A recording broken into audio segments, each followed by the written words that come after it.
Hi, this is Rayal Satish Babu, Doctors Medical Academy. Come on.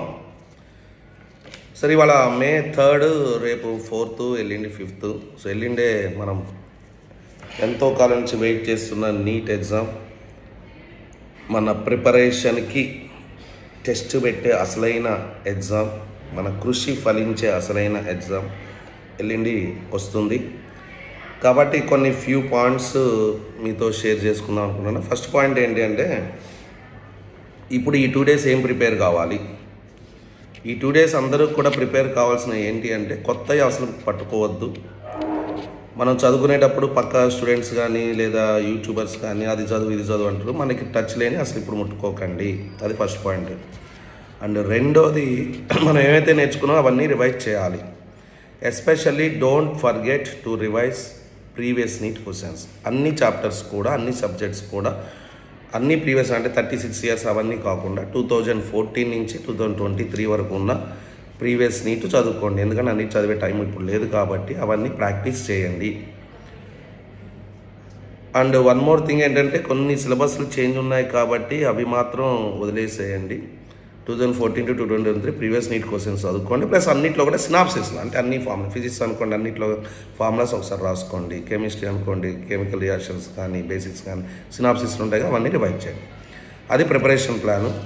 అలానే exam మనకి afternoon కాబట్టి ఒక్కొక్కరికి ఒక్కొక్క టైమింగ్లో వచ్చింది. 11 o'clockకి, 12 o'clockకి, 11:30కి. అందరూ ఏంటంటే 11 o'clock ఉంది కదా సార్, కంపల్సరీ 11 o'clock అటెండ్ కావాలా? 11 నుంచి అటెండ్ కావాలి. మీది 11 o'clock టైం అయితే 11 నుంచి అటెండ్ కావాలి. మీది 12 o'clock అయితే 12 నుంచి అటెండ్ కావాలి. బట్ ఇంపార్టెంట్ థింగ్ ఈజ్ 1:30 తర్వాత ఏ ఒక్క స్టూడెంట్ని కూడా లోపలికి రానియరు. 1:31 కూడా లోపలికి రానియరు. ఎట్టి పరిస్థితుల్లో 1:30 లోపు మీరు గేట్ లోపలికి వెళ్ళాల్సిందే. కాబట్టి అలా ప్లాన్ చేసుకోండి. కొన్ని సిటీస్లో ట్రాఫిక్ జామ్ కూడా అయ్యే ఛాన్స్ ఉంటుంది కాబట్టి ప్రియర్గా వెళ్ళి కావాలంటే అక్కడ సెంటర్ దగ్గర రెస్ట్ తీసుకోండి. బట్ బిఫోర్ 1:30 వెళ్ళే ప్లాన్ చేసుకోండి. ఎందుకంటే మన ఇయర్ కూడా వేస్ట్ అవుతుంది కాబట్టి ఒకవేళ లేట్గా వెళ్తే అది చేయకండి. అది ఫస్ట్ పాయింట్. ఇకపోతే 1:30కి వెళ్ళిన తర్వాత 2 o'clock ఎగ్జామ్ జరుగుతుంది. మరి అసలు మనం ఏమేమి తీసుకుపోవాలి సార్? చాలామంది క్వశ్చన్ ఏంటంటే, ఏమేమి తీసుకుపోవాలి సార్? అందరూ ఒక్కొక్కటి ఒక్కోలాగా చెప్తున్నారు. అసలు ఏమేమి తీసుకుపోవాలి ఎగ్జామ్కి వెళ్ళేటప్పుడు అంటే, మనకి ఇది 3 sheets ఉంటాయి. 3 sheets ఉంటాయి. 1, 2, 3. ఈ 3 sheetsని కూడా మనం డౌన్లోడ్ చేసుకొని A4 పేపర్స్లోనే ప్రింట్అవుట్ తీసుకొని మనం వెళ్ళాలి. అయితే ఎగ్జామ్కి వెళ్ళే ముందు చేయాల్సిన పని ఏంటి, ఎగ్జామ్ సెంటర్కి వెళ్ళిన తర్వాత చేసే పనులు ఏంటి అంటే, ఫస్ట్ పేజ్లో మీకు క్యాండిడేట్స్ ఫోటో ఉంటుంది. మనం అంతకుముందు ఒక చిన్న ఫోటో అతికించాం కదా, ఆ చిన్న ఫోటో అక్కడ అతికించాలి. రెండో దాంట్లో లెఫ్ట్ హ్యాండ్ తంబు మాత్రమే, మనం అంతకుముందు మొత్తం ఫింగర్స్ పెట్టాం, ఇప్పుడు లెఫ్ట్ హ్యాండ్ తంబు మాత్రమే పెట్టాలి. అండ్ మూడోది క్యాండిడేట్ సిగ్నేచర్. ఇది ఇప్పుడు పెట్టకూడదు. ఓన్లీ ఎగ్జామ్ హాల్కి వెళ్ళిన తర్వాత ఇన్విజిలేటర్కి ముందు మనం పెట్టాలి. ఆల్రెడీ పైన హాల్ టికెట్లో మన సైన్ ఉంటుంది చూడండి, ఇక్కడ మన సైన్ ఉంటుంది చూడండి, అదే సేమ్ సిగ్నేచర్ ఇక్కడ పెట్టాలి. థర్డ్, ఈ 3 ఇలా ఫిల్అప్ చేయాలన్నమాట. ఓకే, ఇకపోతే సెకండ్ పేజ్లో ఉంటుంది పెద్ద పోస్ట్ కార్డ్ సైజ్ ఫోటో ఉంది కదా, అది ఏదైతే అంతకుముందు మనం పేస్ట్ చేసాం అప్లికేషన్లో, అది ఇక్కడ పేస్ట్ చేయాలి. అయితే ఇక్కడ పేస్ట్ చేసిన తర్వాత మనం క్రాస్గా సైన్ చేయాల్సి ఉంటుంది. ఇక్కడ కాదు, మీరు ఎగ్జామినేషన్ హాల్కి పోయిన తర్వాత మీరు లెఫ్ట్ సైడ్ క్రాస్గా మీరు సైన్ పెడితే రైట్ సైడ్ ఇన్విజిలేటర్ సైన్ పెడతాడు. అది only in the presence of invigilator కాబట్టి మీరు దాని గురించి ఆలోచించక్కర్లేదు. సో మీరు పెట్టాల్సింది ఓన్లీ ఇక్కడ ఒక ఫోటో అతికించాలి, ఫస్ట్ పేజ్లో ఒక ఫోటో అతికించాలి, లెఫ్ట్ హ్యాండ్ తంబు. ఆ సైన్లో అక్కడ సైన్ కానీ ఇక్కడ సైన్ కానీ ఇన్విజిలేటర్ ముందు మాత్రమే పెట్టాల్సింది. ఇవి మనం తీసుకువెళ్ళాలి. అలానే తీసుకువెళ్ళేటప్పుడు ఈ 3 కాకుండా మన Aadhaar card identity, photo identity, Aadhaar card original మాత్రమే తీసుకొని వెళ్ళాలి.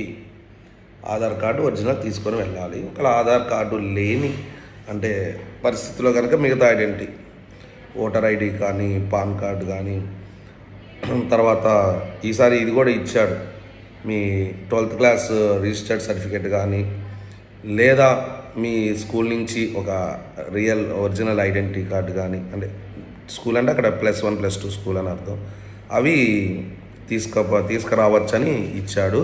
అవి తప్ప మిగతాయి తీసుకువెళ్ళినా నాట్ అలౌడ్. కాబట్టి ఒకవేళ మీకు ఏమైనా డౌట్ ఉంటే కనుక 2-3 తీసుకెళ్ళండి, నో ప్రాబ్లం, ఏమవుతుంది. అక్కడ ఎలో చేసినప్పుడు ఒకటే తీసుకెళ్ళండి. మీ పేరెంట్ ఎలాగో మీతో పాటు వస్తారు కాబట్టి మిగతా. So Aadhaar card with photograph ఉంటే ఏం అవసరం లేదండి. That is the best one. ఈ ఆధార్ కూడా ఉంటుంది కదా మనకి, మన పోస్ట్లో మన అప్లై చేసినప్పుడు ఈ ఆధార్ కూడా వస్తుంది. అలానే లేదు ఆధార్ ఎన్రోల్మెంట్ ఉంది సార్, నాకు ఇంకా ఆధార్ కార్డు రాలంటే ఎన్రోల్మెంట్ నెంబర్ విత్ ఫోటో అవి తీసుకురావచ్చు అని చెప్పాడు. అలానే what to wear, what not to wear. Dress code ఏమి వేసుకెళ్ళాలి అంటే, బాయ్స్ అయితే ఇలాంటివి వేసుకెళ్ళకూడదు. టీషర్ట్స్, ప్లెయిన్ టీషర్ట్స్ వేసుకువెళ్ళండి. హాఫ్ స్లీవ్స్ మాత్రమే ఉండాలి. బెటర్ అయిన ప్లెయిన్ టీషర్ట్స్, డిజైన్లు కానీ అమ్మాయిలైనా సరే టీషర్ట్స్ వేసుకెళ్ళచ్చు. ప్లెయిన్ టీషర్ట్స్ వేసుకెళ్ళి హాఫ్ స్లీవ్స్ మాత్రమే ఉండాలి.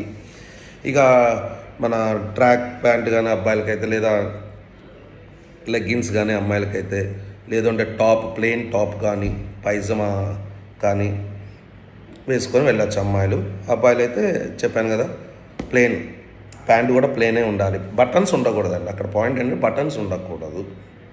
షర్టు కూడా బటన్స్ ఉండకూడదు కాబట్టి టీ షర్ట్ అంటాం దాన్ని. బటన్స్ ఉండకూడదు కాబట్టి టీ షర్ట్ అంటాం. ప్లెయిన్గా ఉండాలి. ఎంబ్రాయిడరీ డిజైన్ కానీ ఏమీ ఉండకూడదు. అలానే షూ వేసుకొని వెళ్ళకూడదు. ఓన్లీ స్లిప్పర్స్ మాత్రమే వేసుకొని వెళ్ళాలి. ఇక మిగతా మీకు తెలుసు కదా, ఆర్నమెంట్స్ కానీ, తర్వాత గోల్డ్ చైన్స్ కానీ, లేదా వాచ్ కానీ, ఇవన్నీ కూడా నాట్ అలౌడ్. మీరు ఏది తీసుకపోయినా అక్కడ మీ గార్డియన్కి అప్పచెప్పి పోవాల్సిందే. ఇవి వెళ్ళాలి. తర్వాత మీకు ఫస్ట్ ఎగ్జామ్ స్టార్ట్ అయిన 1 అవర్ వరకు కూడా మీకు బ్రేక్ ఛాన్స్ ఇవ్వరు. బయట వాటర్కి పోవాలి అనుకున్నా సరే అక్కడ ఛాన్స్ ఇవ్వరు.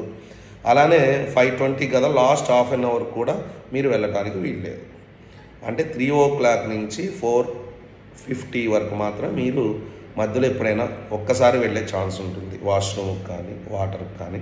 అండ్ మీకు బాగా హాట్ సమ్మర్ కాబట్టి మీరు ట్రాన్స్పరెంట్ వాటర్ బాటిల్ తీసుకొని వెళ్ళచ్చు. అది ఎగ్జామ్ గురించి అయితే కనుక. ఓకే, సో ఇంకా మీకు ఏమైనా డౌట్స్ ఉంటే నాకు మెసేజ్ చేయొచ్చు.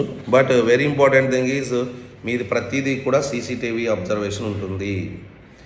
అండ్ ఆర్టిఫిషియల్ ఇంటెలిజెన్స్ సహాయంతో ఆ టెక్నాలజీ ఉపయోగించి సీసీటీవీ అబ్జర్వేషన్ ఉంటుంది. మీరు ఎగ్జామ్ రాసేటప్పుడు నేను అది చేశాను ఇది చేశాను తప్పించుకున్నా అన్నా సరే, ఎగ్జామ్ తర్వాత కూడా అది అన్నిటినీ అబ్జర్వ్ చేసి మీకు రిజల్ట్ రాకుండా, తర్వాత ఫర్దర్గా ఎన్టీఏ పెట్టే ఎగ్జామ్ ఏది కూడా రాయకుండా అది ఇచ్చేసే అవకాశం ఉంటుంది. కాబట్టి జాగ్రత్తగా అందరూ కూడా ఎవరిని వాళ్ళు నమ్ముకొని చేయండి. అలానే కాకపోతే ఎగ్జామ్ రాసే విధానం, ఎవరైనా సరే ఎగ్జామ్ రాసే విధానం 2 రౌండ్స్ పోకుండా, 2 రౌండ్స్ లేకుండా మీరు ఎగ్జామ్ రాస్తే కనుక డెఫినెట్గా అక్కడే మీకు ఫెయిల్యూర్. టెన్షన్ పడకండి, అస్సలు టెన్షన్ పడద్దు. ఈ పాయింట్స్ మీరు పాటించండి. ఈవెన్ ఇవి కూడా తీసుకుపోకూడదు. ఫస్ట్ రౌండ్ అది మీరు ఫిజిక్స్ చేస్తారా, కెమిస్ట్రీ చేస్తారా, బాటనీ చేస్తారా, జువాలజీ చేస్తారా, దట్ ఈస్ డిఫరెంట్. బెటర్ ఏంటంటే అసలు ఫిజిక్స్ చేస్తే ఏంటంటే ఫస్ట్ టైం మనం ఎట్లాగో ఫిజిక్స్ మీద అంత ఎక్కువ మార్క్స్ ఎవరైతే హోప్స్ పెట్టుకోరో వాళ్ళ గురించి చెప్తున్నా, ఎక్కువ మార్క్స్ అనేది హోప్స్ పెట్టుకోరో, మీరు ఒక 10 బిట్లు చేసినా 15 బిట్లు చేసినా విల్ బీ హ్యాపీ. అమ్మ నాకు ఫిజిక్స్లోనే 15-16 మార్క్స్ వచ్చినాయంటే డెఫినెట్గా మిగతాయి లాగించి పడేస్తా అని చెప్పి కాన్ఫిడెన్స్ లెవెల్ పెరిగి బూస్టప్ అవుతుంది. అదే మీరు బాగా నమ్ముకున్న సబ్జెక్టు జువాలజీనో సంథింగ్ ఏదో చేశాను, అది హార్డ్గా వచ్చింది అనుకోండి, స్టేట్మెంట్స్ పిచ్చిగా వచ్చినాయి అనుకోండి, క్లమ్జీ అయిపోతుంది, మైండ్ అంతా పోతుంది. దాని effect physics F = m dash అని పెట్టినా యాక్సలేషన్ పెట్టే ఛాన్స్ ఉండదు లాస్ట్ బర్రీలో. కాబట్టి బెటర్ అది. మరి మీ ఇష్టం, మీరు ఇప్పటివరకు ఏదైతే ఫాలో అయ్యారో అదే ఫాలో అవ్వండి. బట్ ఇంపార్టెంట్ థింగ్ ఈజ్ మీరు ఏ సబ్జెక్ట్ అయినా ముందు స్టార్ట్ చేయండి. ఆ సబ్జెక్ట్లో లెందీ క్వశ్చన్ ఉంది వదిలేసేయండి. అన్ఫెమిలియర్ క్వశ్చన్ ఇంతవరకు అసలు చూడలేదు, ఇలాంటి టాపిక్కే చూడలేదు, వదిలేసేయండి. క్యాల్కులేషన్ చేస్తున్నాం లెందీగా పోతుంది, వదిలేసేయండి.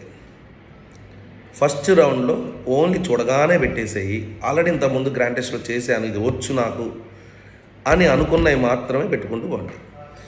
For example statements last year కాకుండా అంతకుముందు ఇయర్ బాగా స్టేట్మెంట్స్ ఇచ్చాడు బాటనీ జువాలజీలో అన్నప్పుడు ఇట్ టేక్స్ మచ్ టైం అన్నప్పుడు మిగతా ఫిజిక్స్ కెమిస్ట్రీ మీద కూడా ఎఫెక్ట్ పడే ఛాన్స్ ఉంది. కాబట్టి ఎక్కువ స్టేట్మెంట్ ఇచ్చింది మనకు కనబడుతూనే ఉంటుంది, అది వదిలేసేయండి. ఫస్ట్ టైం వదిలేసేయండి. స్టేట్మెంట్లు ఎక్కువ లేకుండా, ఒక ట్రెండ్ అయితే ఓకే నో ప్రాబ్లం, ఎక్కువ లేకుండా ఏవైతే క్వశ్చన్స్ అవన్నీ పెట్టుకుంటూ పోండి. ఆ సబ్జెక్ట్స్ ఏ సబ్జెక్ట్ స్టార్ట్ చేసినా అలా ఫెమిలియర్ క్వశ్చన్స్ అన్ని పెట్టుకుంటూ పోండి. OMR బౌలింగ్ చేయండి. లాస్ట్లో ఓఎంఆర్ బబ్లింగ్ చేస్తే ఇష్టం వచ్చినట్టు అటు ఇటు పోతే జాగ్రత్త, ఓఎంఆర్ బబ్లింగ్ చేయండి.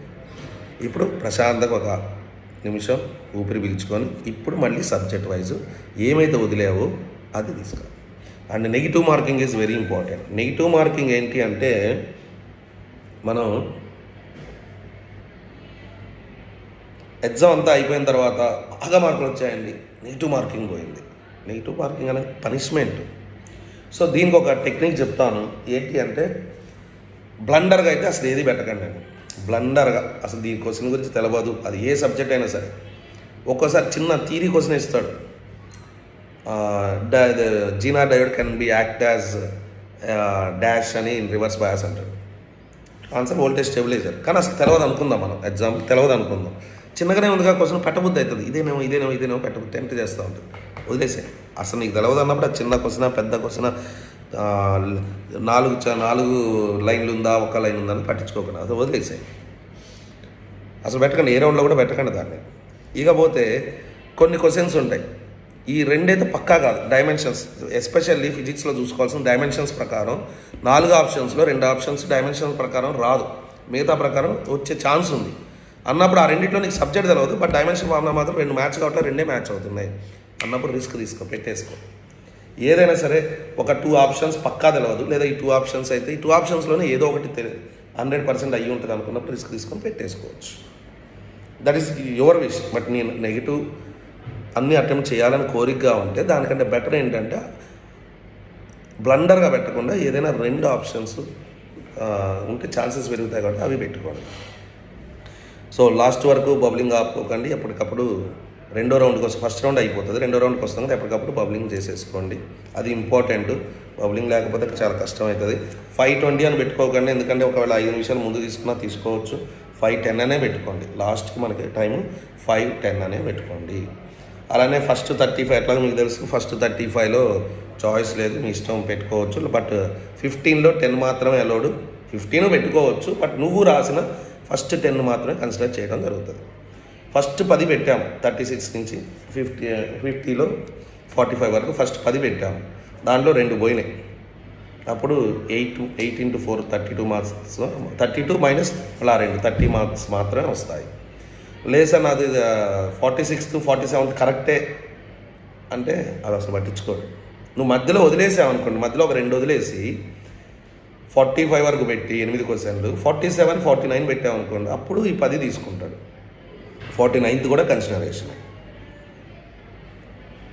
సో కాబట్టి నువ్వు అటెంప్ట్ చేసిన ఫస్ట్ 10లో మాత్రమే తీసుకుంటారు. నువ్వు ఫస్ట్ నుంచి వస్తావా లాస్ట్ నుంచి వస్తావా, నువ్వు అటెంప్ట్ చేసిన 35 to 50 36 to 50 క్వశ్చన్ ఫస్ట్ 10ని మాత్రమే కన్సిడర్ చేస్తారు.